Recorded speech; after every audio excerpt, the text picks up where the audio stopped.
Assalamualaikum warahmatullahi wabarakatuh. Alhamdulillah kita bisa berjumpa lagi, bersilaturahmi kembali. Pada kali ini kita bertemu di pelajaran Islamic Studies. Kita pada kesempatan yang baik ini akan belajar akhlak terpuji yang ketiga, ya, yaitu akhlakul karimah terhadap saudara. Nah, mungkin untuk pelajaran kali ini adalah pelajaran yang ke-11 ya di buku paket. Itu pelajaran yang terakhir yang akan kita pelajari di kelas 3 ini. Jadi minggu berikutnya akan kita isi dengan latihan-latihan dan ulangan.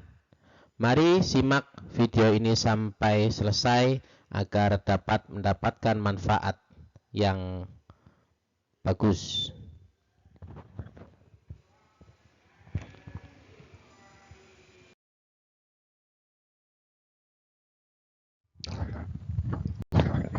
Pertama yang kita bahas di bab akhlak terpuji ketiga, yaitu akhlakul karimah terhadap saudara.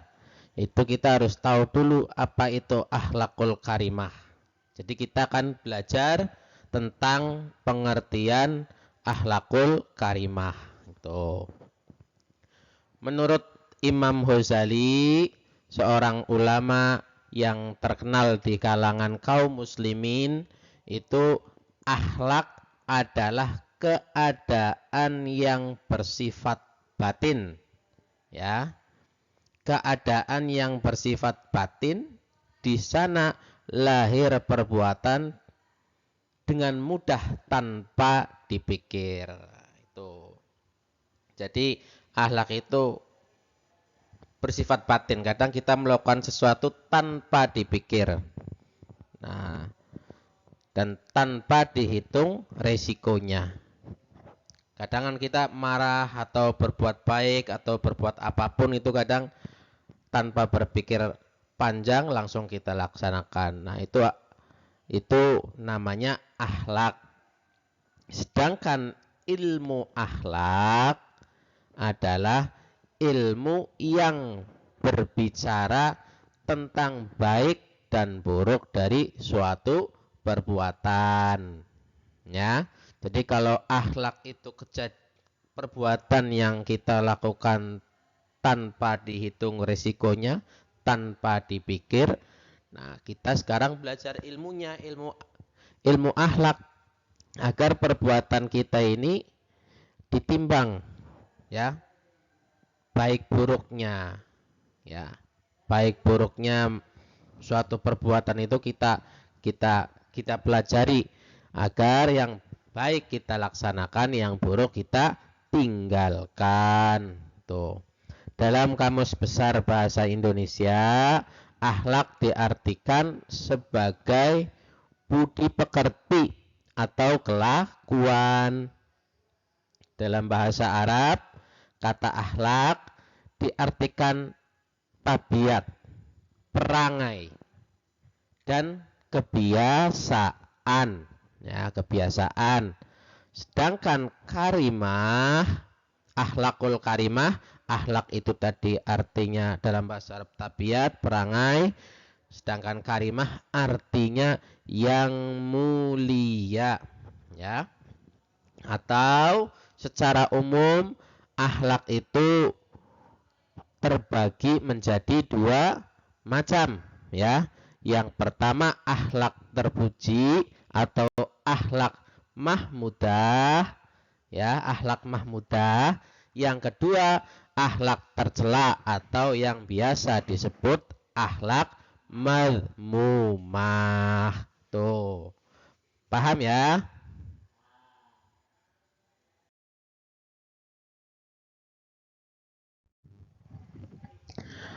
Akhlak itu mempunyai kata lain atau bersinonim dalam bahasa Indonesianya dengan etika, moral, Sehingga akhlakul karimah tidak hanya mengikuti agama dan aturannya saja, melainkan aturan perundang-undangan dan norma etika yang berlaku di dalam sebuah masyarakat.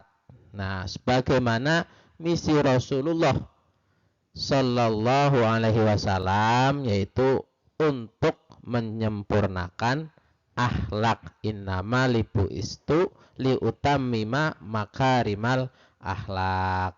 Nah, contohnya akhlakul karimah itu antara lain jujur, amanah, menepati janji, sabar, hemat, dan masih banyak lagi yang lainnya. Contoh akhlak-akhlak yang mulia. Islam mengajarkan bahwa antara muslim yang satu dengan yang lain adalah saudara. Oleh karena itu, kita harus memiliki akhlak yang baik terhadap siapapun, terutama terhadap sesama muslim, ya. Nah, terhadap sama muslim kita mempunyai hak. Kita mempunyai kewajiban. Yang pertama, ketika ada seorang muslim atau temanmu yang beragama Islam itu menyampaikan salam, mengucapkan salam, maka kita wajib untuk menjawabnya. Itu yang pertama.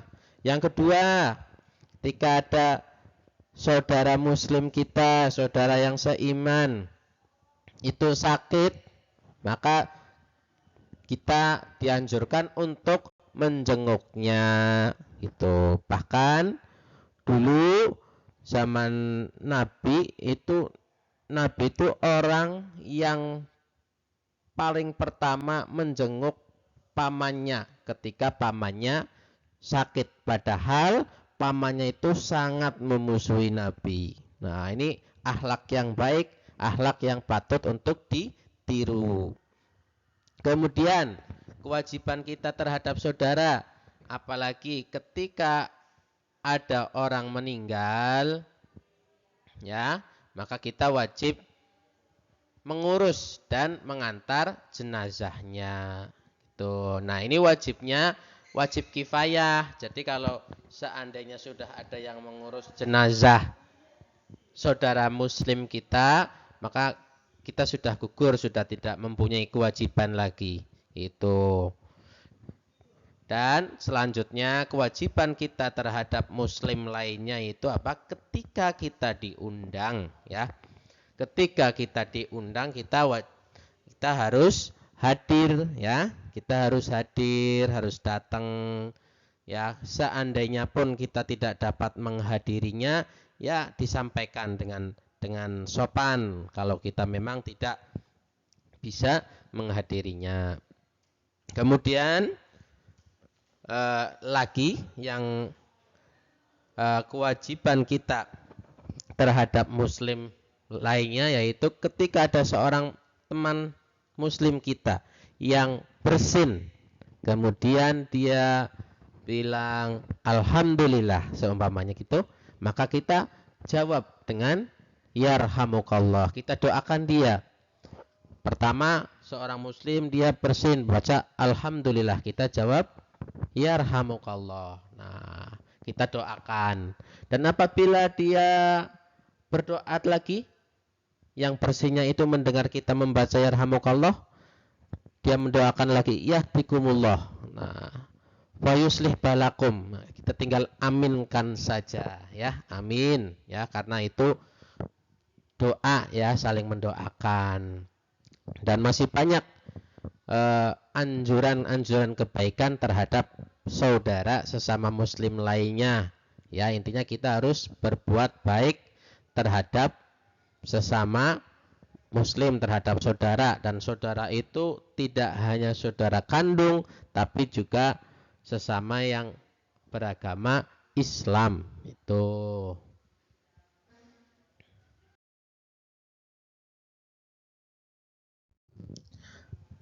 Selanjutnya kita akan membahas tentang akhlak terhadap saudara kandung atau kerabat. Tadi kan kita sudah dengar ya, kita sudah bahas bersama bagaimana Islam menganjurkan kita untuk mempunyai akhlak yang baik. Kita harus bersikap yang baik terhadap saudara seiman, ya, saudara seiman atau saudara sesama muslim. Terhadap saudara sesama muslim saja kita harus berbuat baik, apalagi terhadap saudara kandung, terhadap kerabat, ya. Berbuat baik kepada kerabat juga sudah disebutkan Allah Ta'ala bersamaan dengan perintah berlaku adil dan berbuat kebaikan. Nah, yang laki-laki pasti sudah sering mendengar ayat Al-Quran ini dibacakan ketika sholat Jumat, ya. Ayatnya, A'udzu billahi minasyaitonir rajim. Bismillahirrahmanirrahim. Innallaha ya'muru bil adli wal ihsan wa ita'idzil qurba wa yanha 'anil fahsya wal munkar wal baghi ya'idzukum la'allakum tadzakkarun. Nah, yang artinya sesungguhnya Allah menyuruh kamu berlaku adil dan berbuat kebajikan, memberi bantuan kepada kerabat, dan Dia melarang melakukan perbuatan keji, kemungkaran dan permusuhan. Dia memberi pengajaran kepadamu agar kamu dapat mengambil pelajaran. Nah, di dalam Al-Quran kita diperintahkan untuk berbuat baik juga kepada kerabat kita, kepada saudara kandung kita.